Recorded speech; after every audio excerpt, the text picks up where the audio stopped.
In a single year, families in Britain handed over £9.2 billion to help each other buy homes. It has quietly become one of the biggest forces deciding who can buy a home in Britain. That money helped fund around 335,000 home purchases. The average amount given was £27,400. Money on this scale is never free. Someone always carries the cost, just not always the person you would expect. We call it the Bank of Mum and Dad, and the name sounds gentle. A bit of help, a leg up, money that was lying around anyway. But £9.2 billion is not a bit of help. It is one of the quiet foundations of how Britain buys homes now, not a backstop for emergencies. A fixture, and it is still growing. Legal & General expect family help to keep growing toward £11 billion a year. It got this big because the maths stopped working. Deposits grew faster than wages. For many, saving one from scratch became a project that ran for years. So the money had to come from somewhere. And for hundreds of thousands of buyers, somewhere means a parent. For a whole generation, a parent's help has stopped being a lucky extra. It has become the difference between owning a home and not. But every bank's money comes from somewhere too. So where does £9 billion actually come from? It comes out of the older generation's own savings. Legal & General asked people over 55 where they found the money they gave. 48% used cash savings, the rainy day fund. The money meant for the boiler, the car, the thing that goes wrong without warning. 40% used ISAs and investments, money that was quietly working for their own future. Around 1 in 8 took a lump sum out of their pension, money set aside to pay them later in life. And nearly a fifth, almost 20%, took it out of the home itself, some by downsizing, some by borrowing against the house through equity release, some by remortgaging in their 60s. None of that is loose change. It is the retirement pot, the safety net, and the family home. And here is the part the friendly name hides. The Bank of Mum and Dad has no deposits of its own. A real bank lends out other people's money. This one lends out its own. Nearly every pound it gives is a pound taken out of the giver's own future. Only people deciding to go without something themselves.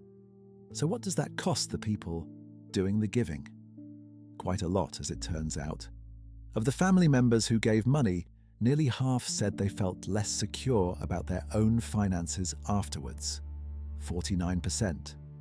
Around 1 in 9 said it had lowered their standard of living. And in a separate study, Standard Life asked parents directly, and the picture sharpened. 3 in 5 are handing money to grown-up children.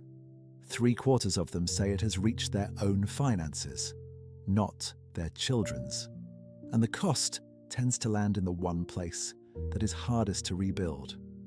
1 in 7 now expect to retire later than they planned. The same number expect a smaller retirement, leaning harder on the state pension. This is the quiet trap inside generosity. In the moment, the help feels affordable. A transfer, a signature, a child finally on the ladder. The cost does not arrive that day. It arrives years later in a smaller retirement. And by then, it is very hard to undo. A pension is not like a current account. You cannot quietly top it back up at 63. The years it needed to grow have already gone. And all of this assumes the parents had it spare to begin with. Many did not. Because the generation playing the bank is not debt-free. According to Sun Life, 45% of over 50s are still carrying debt of their own. The average amount they owe is around £23,800. For those who own their homes, it is higher, around £33,600. This is the generation everyone assumes can afford to help. More than 1 in 10 are even considering equity release to clear their own debts. So picture what is actually happening. The same home equity a parent might hand to a child for a deposit is for many already promised to debt they carry themselves. This is what overdrawn really means. Money given out by people who, in their own lives, are still in the red. And Standard Life's research found most of it never comes back. More than half of the parents who give money expect nothing in return, which sounds generous, and it is.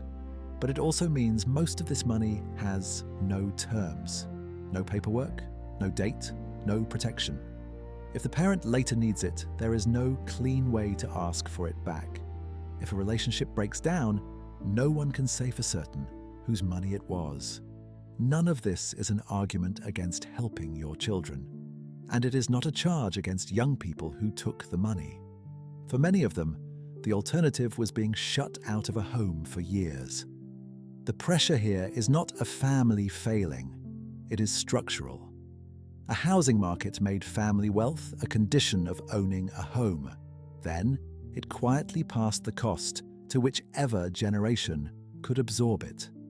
And that generation is running out of room. So strip the sentiment out of it. The bank of mum and dad is £9.2 billion of real money. Mostly given, not lent.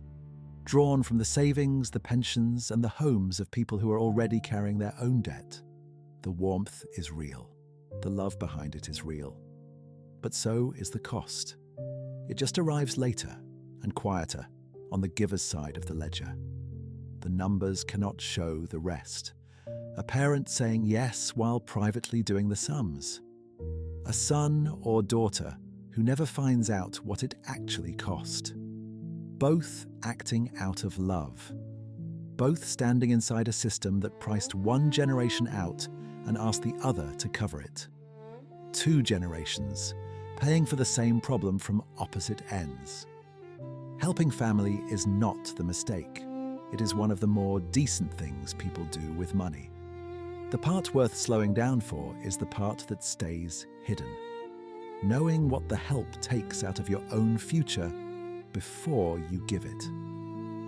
If you are thinking about helping someone you love, there is one free place to start.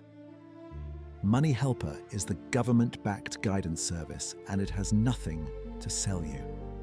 Before you give, it helps you ask 3 honest questions. Can you actually afford this?